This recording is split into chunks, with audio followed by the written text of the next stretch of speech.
Kung anong bilis ng paghablot ng isang suspect sa snatching sa Maynila, siya ring bilis ng pagdakip sa kanya ng mga pulis. Bukod sa ninakaw na cellphone, nakuha rin sa kanya ang isang pen gun. Nakatutok si John Consulta.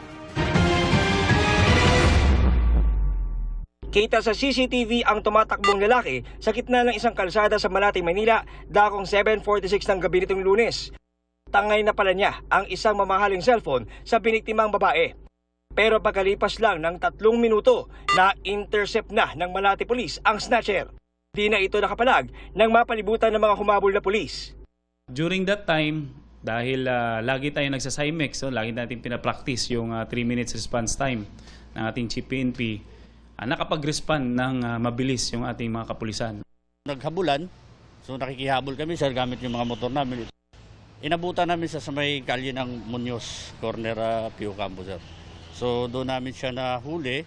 Pasalamat po ako sa ating mga kapulisan, lalong-lalo na po sa Police Station 9 dyan po sa Malate. Bukod sa cellphone ng biktima, nagulat ang mga pulis sa nakuha nila sa bulsa ng inarestong snatcher.